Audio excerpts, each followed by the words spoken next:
Hey everyone, Philosopher Stoner 666 here. I know it's been a while since I've made a video, but I just wanted to make another one on the subject of suicide. I've been thinking about this for a while. I went up on a trip and I was away and very busy, and I was thinking, my thoughts were to articulate it in one sentence are: suicide is murder and murder is suicide. So I'll just explain the first part: suicide is murder. Suicidal people, I think, and I'm even talking about myself here, when I thought of suicide as a vindictive act against other people, of an ego cheated of its substance. So, for instance, a husband or a wife finds their partner having an affair with somebody. Maybe they kill themselves, but it's because secretly or unconsciously they wanted to kill their lover. They felt betrayed. The lies or the things in their life were revealed to be lies, and then they couldn't handle it anymore. They got set up for a fall. They expected all these things to happen, and they expected a smooth sailing in the ocean, so to speak. And then, life's not like that. Life, throws you a curveball. Life is tough. Life sucks a lot of the time, right? So anyways, so suicide is an ego cheated of its substance, and really it's just really the last straw, and holding everything in complete contempt. The society, other people, and I'm not knocking it, but it's a weird kind of thing to contemplate, because it seems if you don't commit suicide, it's egotistical. Like I was thinking even of myself, that I have thought about suicide, but I haven't done it because I realized nobody gives a shit, or nobody would really care that much. A couple, maybe my parents, but relationships that I've had, breakups that I've had, yada yada, those people wouldn't care. The machines, the factories would keep producing widgets. The president and the prime ministers of such and such countries still going to have their meeting on Monday. The guy that goes to work at the store got to get up at 6 a.m. and grab a coffee and go to work. Things will run completely smoothly without me. So, that's a part my ego can't handle. So not committing suicide is egotistical, but then committing suicide, actually doing it, is also egotistical.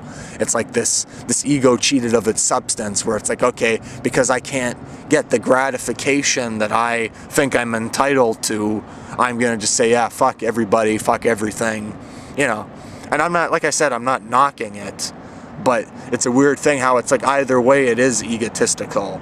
But we don't think about how our ego in the grand scheme of things is so totally insignificant. That I am just one unit, one person out of 7 billion or more people, and that every day the earth, flushes down the toilet something between 100,000 and 300,000 people. Just how totally insignificant it really is, and that either way, if you commit suicide or you don't, it doesn't seem to make much of a difference. So either way, both notions are both egotistical. So it seems like there's a contradiction in both of them. And I mean, that's just going back all the way to stupid, or not stupid, but existentialist kind of thought about the absurd. And it really is kind of a useless conversation, but just something on my mind. So anyways, the second part of what I wanted to get into was that murder is suicide. So people that actually, murder other people or kill other people, whether it be out of, anger or emotions or that kind of thing, they unconsciously want to kill themselves. Or they have some pent-up hostility or frustration that they want to take out on other people. But their ego is so out of control that it's just like they think they're the only one that matters and everybody else sucks too. So they have something in common with the suicidal person. So I don't know, an example I was thinking of this was I was watching this video.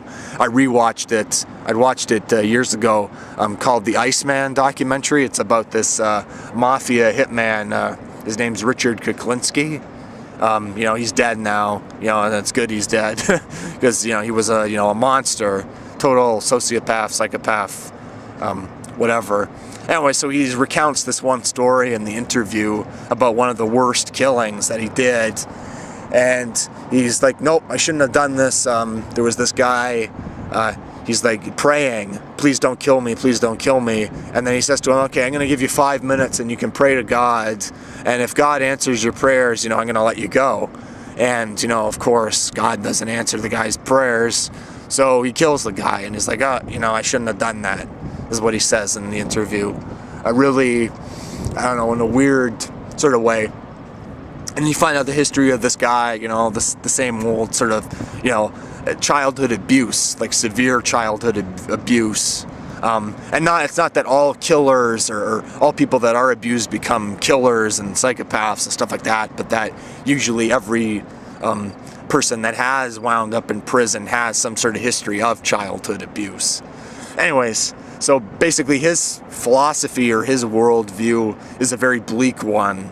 And sort of like, he's like, because things are so random and, fucked up in the world, it's sort of like just a hostility towards the world.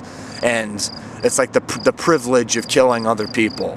So in a way, it's like they hate themselves and they have all this trauma and abuse and sadness and anger in themselves. They want to kill themselves, but instead of doing that, they kill other people. So, and again, there's sort of a weird duality going on, a sort of weird inversion. And at the root of it all lies this ego cheated of its substance. And again, for somebody like me, it's just reconciling that ego thing. And that the problem really is just ego. And ego is a really bizarre thing when you think about it. I'm imagining all the sort of the millions of thoughts and emotions and things done on a single day in a world with 7 billion people. All the different, perspectives. It's like walking, my perspective on things, it's like walking into a movie theater, and then in the theater there's only one other person, and then I sit next to them, but they're totally absorbed with what's going on in their screen. And that they're watching, say, the first person view of my life, viewing me, and they see me a different way than I see myself, or something like that. So it's like say somebody, a girl I know or whoever says I'm cute. I've known girls that said to me that I'm not cute, but neither of those is the truth. And really it's just a made up notion in your head of significance and of even of a notion of yourself as well. So I think, I don't know, what would be probably the solution to both of these things, murder and suicide, would be, I don't know if you can do it or if it's possible, is to kill the ego. It seems to me that the ego is the root of this problem, of this sort of, suicide is murder and murder is suicide, and all these other sort of notions and thoughts going on in our head, this notion of the self. Now I sound like a Buddhist or something. Anyways, it's just sort of chewing around on that, more food for thought, ruminate on those thoughts for a while. Philosopher Stoner 666 out.